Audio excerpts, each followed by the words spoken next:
എറണാകുളം കൂത്താട്ടുകുളം നഗരസഭ ഭരിക്കുന്നത് ഇടതുമുന്നണിയാണ്. ചെയർപേഴ്സണും വൈസ് ചെയർമാനും എല്ലാം CPM-നാണ് ഭരണം, ഇടതുമുന്നണിക്കാണ് ഭരണം.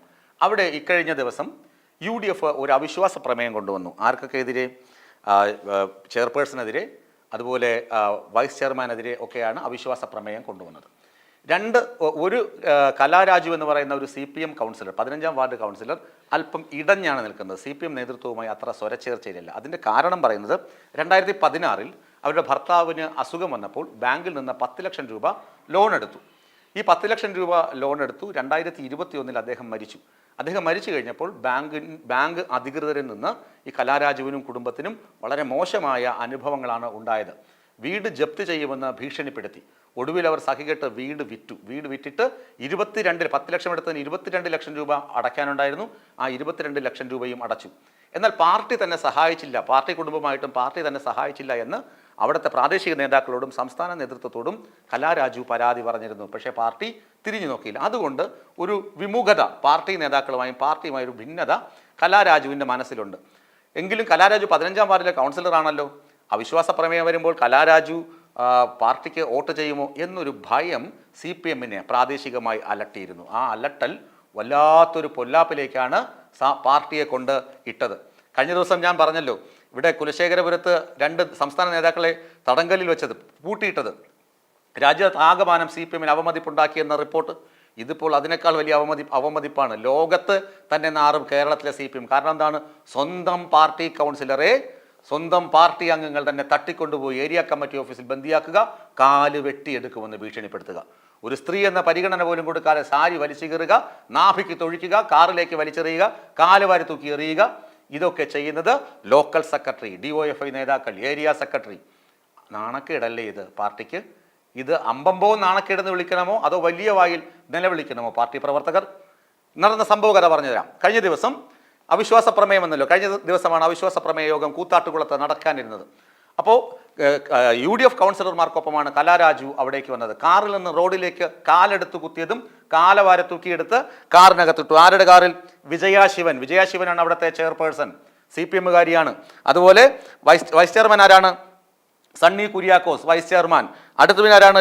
LCS ആരാണ്? Local secretary Febish George. അടുത്തുകൊണ്ട് DYFI നേതാവുണ്ട് അശോകൻ. ഇങ്ങനെ തുടങ്ങിയ ആളുകളൊക്കെയാണ് ഇതിന് നേതൃത്വം കൊടുത്തത്. എന്നിട്ട് ആരാണ് വഴിയൊരുക്കിയത്? തട്ടിക്കൊണ്ടുപോകുന്നത് കാറിന്, ഈ വിജയശിവന്റെ ചെയർപേഴ്സന്റെ കാറിനകത്തേക്കാണ് വലിച്ചെടുത്ത് എറിഞ്ഞത്. എന്നിട്ട് ആ കാർ പാഞ്ഞുപോയി. ആ കാറിന് വഴിയൊരുക്കിയതാരാ? മൂവാറ്റുപുഴ DYSP-യുടെ വാഹനം. അതിന് മുന്നേ ഹോൺ അടിച്ച് അലാറം മുഴക്കിപ്പോയി. കാരണം ഈ തട്ടിക്കൊണ്ടുപോകുന്ന കാറിന് വഴികാട്ടിയായി, വഴിയൊരുക്കിക്കൊണ്ട് DYSP-യുടെ കാറും കടന്നുപോയി. നാണക്കേടല്ലേ പോലീസേ? നാണക്കേടല്ലേ CPM-എ? മുഖ്യമന്ത്രി ഇത് കണ്ടിട്ട് എന്തു പറയും? ഇത് വലതുപക്ഷത്തിൻ്റെ കുത്തിത്തിരിപ്പാണെന്ന് പറയുമോ? ഇനി എന്തുകൊണ്ടാണ് ഇവരെ പിടിച്ചുകൊണ്ട് പോയെന്ന് പറഞ്ഞുതരാം. കലാരാജുവും ഒരു സ്വതന്ത്ര കൗൺസിലറുമുണ്ട് അവിടെ. ഇവരുടെ 2 പേരുടെയും വോട്ട് UDF-ന് ലഭിക്കുകയാണെങ്കിൽ CPM-ന് കൂത്താട്ടുകുളത്തെ ഭരണം നഷ്ടമാകും. അത് ഒഴിവാക്കാനാണ് കലാരാജുവിനെ ഭീഷണിപ്പെടുത്തി തട്ടിക്കൊണ്ടുപോയത്. കലാരാജുവിൻ്റെ കാല് ഇങ്ങനെ വലിച്ചെറിയുന്ന കൂട്ടത്തിൽ കാല് ഡോറിലിടിച്ച് കാല് വേദനിക്കുന്നു എന്ന് പറഞ്ഞപ്പോൾ വാഹനത്തിനകത്തിരുന്ന ഒരാൾ പറഞ്ഞതാണ്, DYFI-കാരനായിരിക്കണം, ഏരിയ പാർട്ടി ഓഫീസിലെത്തട്ടെ, കാല് വെട്ടിമുറിച്ച് തരാം എന്നാണ് പറഞ്ഞത്. ഈ ഭീഷണി കേൾക്കുമ്പോൾ സ്വാഭാവികമായും ഒരു സ്ത്രീ ഭയപ്പെടില്ലേ? അവരെന്നിട്ട് അവരെ വൈകുന്നേരം ഈ രാഷ്ട്രീയ നാടകങ്ങളൊക്കെ കഴിഞ്ഞ് ഏകദേശം പകൽ 12 മണിക്കൂറോളവും അവരെ ബന്ദിയാക്കി വെച്ചു, തടങ്കലിൽ വെച്ചു. പോലീസ് അനങ്ങിയില്ല, അവരെ മോചിപ്പിക്കാൻ ശ്രമിച്ചില്ല. പിന്നീട് രാഷ്ട്രീയ കൊടുങ്കാറ്റ് ആഞ്ഞു വീശുമെന്ന് കണ്ടപ്പോൾ അവരെ തുറന്നുവിട്ട് പുറത്തു വന്ന് അവർ പറഞ്ഞത് CPM അതുപോലെ പോലീസ് അവരുടെ ഒത്തുകളിയാണ് നടന്നത്. ഹൈക്കോടതിയുടെ നിർദ്ദേശമുണ്ടായിരുന്നു, പോലീസ് സംരക്ഷണം കൊടുക്കണം, പ്രശ്നമുണ്ടാകാൻ സാധ്യതയുണ്ടെന്ന് ഈ അവിശ്വാസം നടക്കുന്നിടത്ത്.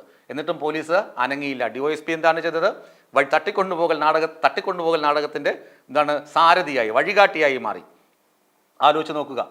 മാത്യു കുഴൽനാടൻ MLA ഇടപെട്ടിട്ടാണ് ഗവൺമെൻറ് ആശുപത്രിയിൽ ചികിത്സ തേടിയ കലാരാജുവിനെ മാത്യു കുഴൽനാടൻ MLA ഇടപെട്ട് കൊച്ചിയിലെ തന്നെ മറ്റൊരു സ്വകാര്യ ആശുപത്രിയിലേക്ക് മാറ്റി.